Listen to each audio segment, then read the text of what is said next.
Halo semuanya, salam kenal. Selamat datang di channel Amena Mata. Terima kasih sudah menonton, terima kasih sudah klik video ini. Ini adalah video episode pertama. Di konten ini saya akan bercerita mengenai apapun yang saya temui di Taiwan yang saya anggap menarik untuk dibahas. Saya akan sampaikan di konten ini. Sebelumnya, mohon diklik subscribe, like, share, and comment. Terima kasih sudah mendukung channel ini. Selamat menikmati.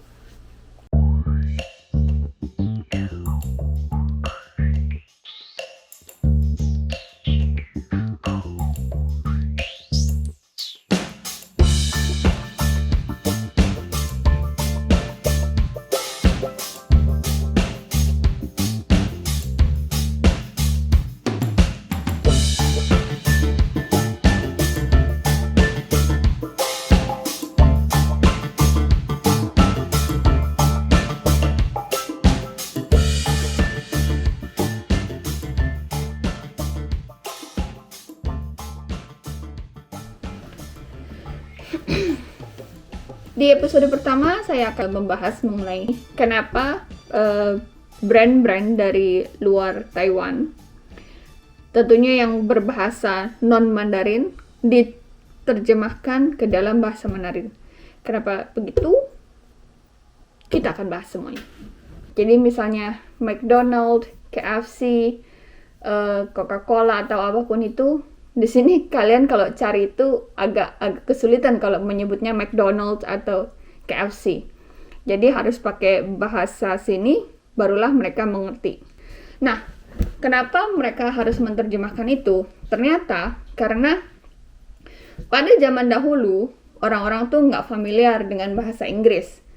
Sekalipun bahasa yang paling sederhana, misalnya TV, taksi atau hotel, itu kalau mau nyari taksi nunggu di mana, atau hotel AAA, BBB ada di sebelah mana, mereka nggak tahu karena mereka asing dengan kata-kata itu. Tapi kalau sekarang hotel mungkin orang masih benar ya, sampai sekarang pun mereka masih begitu kebanyakan. Nah, semua itu karena mereka kan nggak familiar dengan bahasa Inggris ya. Nah, lalu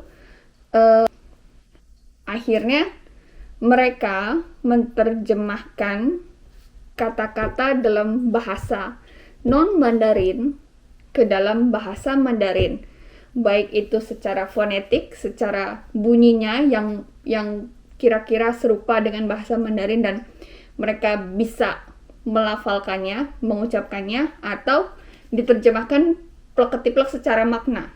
Misalnya, ada beberapa yang menurut saya cukup membingungkan waktu saya awal dengar, ini diterjemahin nggak nyambung, tapi secara bunyi juga nggak sama dengan kosakata awalnya.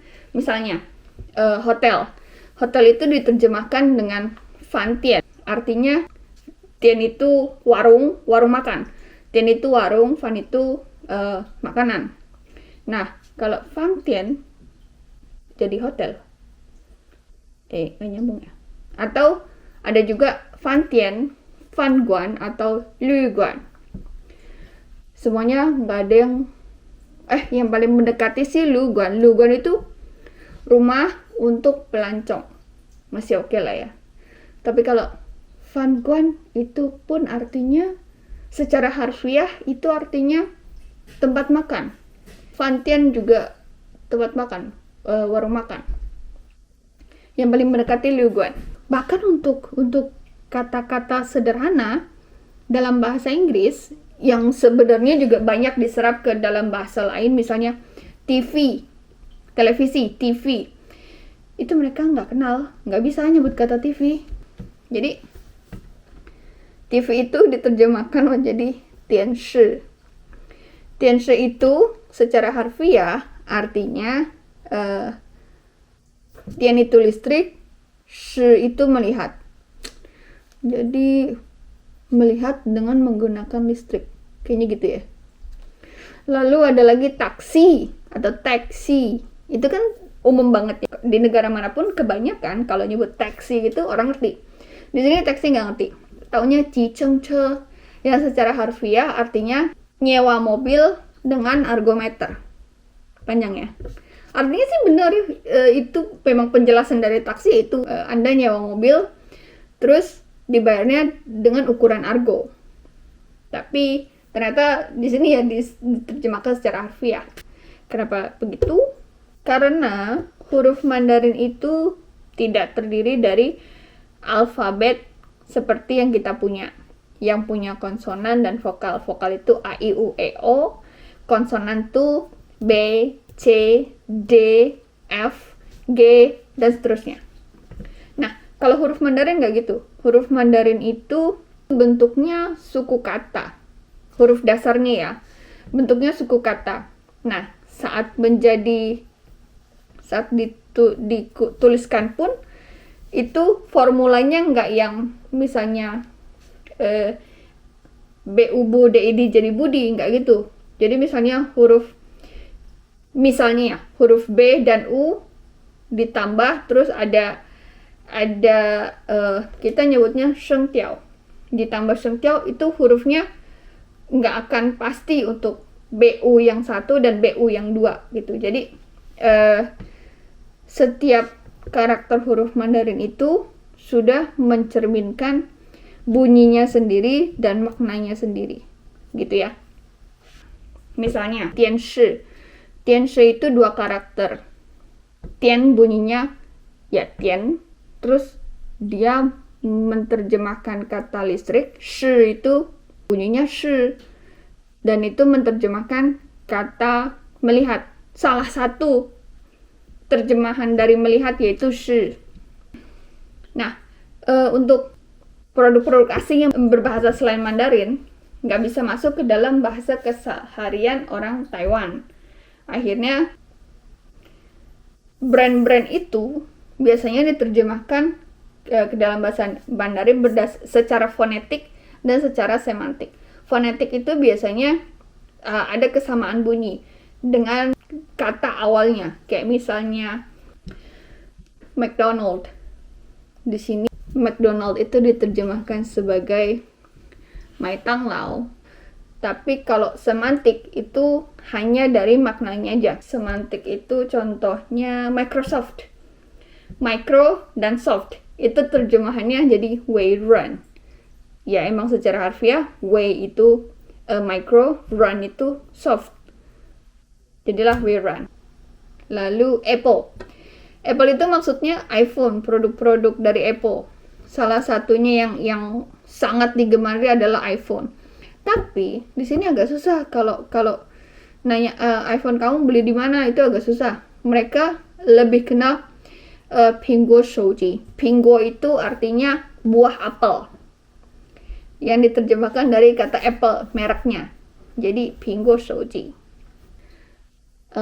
Coca-Cola tuh dua-duanya. Coca-Cola tuh fonetik dan semantik. Jadi kekau kele. Jadi kekau kalau mulut haus, kele minum kebahagiaan.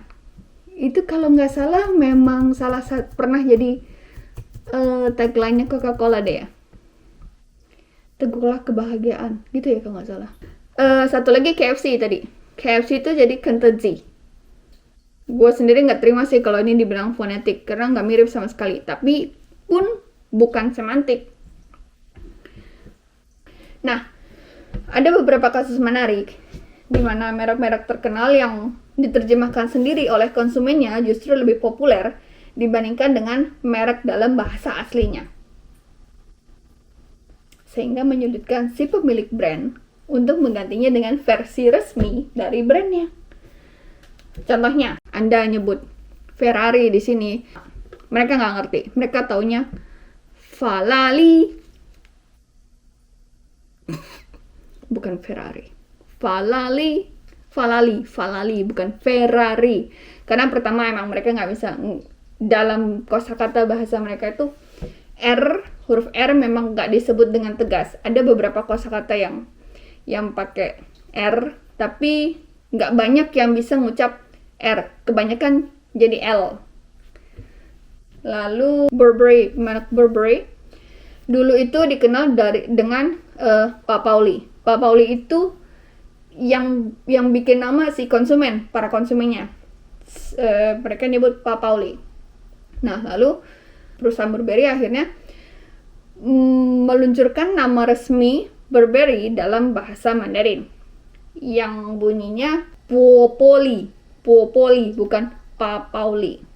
Nah, ini awalnya agak kesulitan. Bahkan sampai sekarang kalau search di internet pun lebih banyak ditemuin Pak Pauli dibandingkan dengan Puopoli yang resmi. Itu saking sudah melekatnya nama si Pak Pauli di benak konsumen, gitu ya. Agak menyulitkan produsen juga ya kalau misalnya mereka saat datang ke sini belum siap dengan marketingnya yang sudah menerjemahkan segala konsep marketing, mulai dari brand sampai perintilannya itu kalau nggak diterjemahin, keburu konsumennya duluan yang kreatif bikin nama gitu. Jadi akhirnya mereka kesulitan sendiri. Nah, lalu untuk produk-produk tertentu juga orang-orang sini lebih suka menyebut dengan singkatan. Misalnya Louis Vuitton, Christian Dior, mereka nyebutnya LV atau CD. Kedengaran sih masih lebih bonafit lah ya.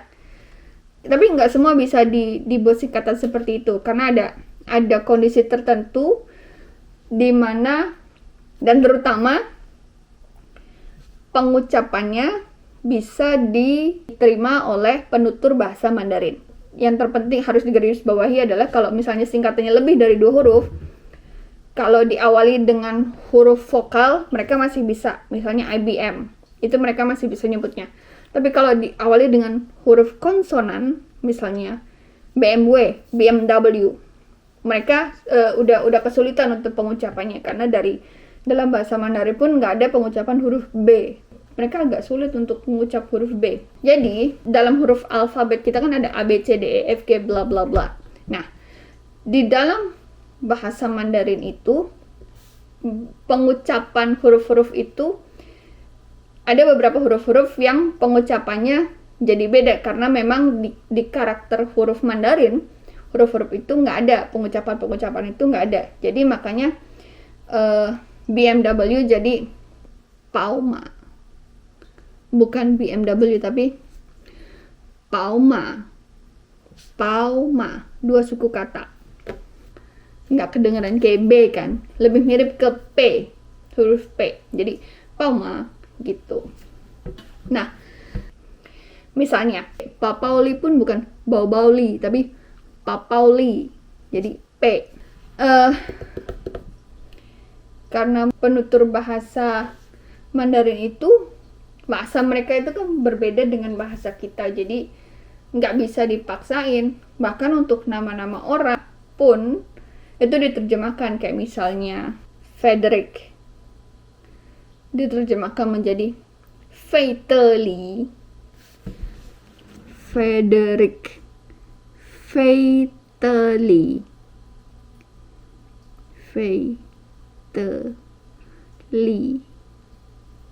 bukan Frederick. Mau dipaksain kayak gimana juga mereka nggak bisa. Itu nanti kita bahas lagi di segmen yang lain. Jadi nanti di segmen itu aku akan coba list nama-nama aktor aktris Hollywood, beberapa aja, nggak semuanya, karena memang semua nama itu diterjemahkan ke bahasa sini. Misalnya Tom Cruise, di sini nggak kenal yang namanya Tom Cruise, taunya Tomu Cruise. Bukan Tom Cruise tapi Tomu Cruise. Oke. Tapi jangan khawatir kalau kalian mau berkunjung ke Taiwan dan nggak bisa bahasa Mandarin, jangan khawatir, karena untuk signage, marka-marka jalan, di peta Google itu ada bahasa Inggrisnya. Naik MRT pun ada bahasa Inggrisnya. Dan untuk nama tempat, mereka ada penulisan dengan huruf Latin. Jadi nggak usah khawatir, kalian nggak akan nyasar. Kalau misalnya mau bertransaksi pun, mau belanja misalnya di kota-kota besar, kebanyakan mereka udah bisa bahasa Inggris untuk percakapan yang dasar. Entah itu di shopping mall atau cuma di night market, di pasar malam, mereka udah bisa. Misalnya kalau emang mereka nggak bisa sama sekali, tinggal tunjuk barangnya, terus tanya aja 多少, atau mereka pasti udah tahu, nanti mereka nyebutin misalnya $5, $5, bisa gitu. Oke, cukup itu aja untuk episode pertama. Terima kasih sudah menonton. Kalau tertarik, silakan menonton lagi di episode berikutnya. Kalau misalnya mau tanya apapun tentang Taiwan, silakan diketik di komen. Makasih banyak sudah menonton. Please jangan lupa subscribe, like, comment, share sebanyak-banyaknya. Oke, terima kasih.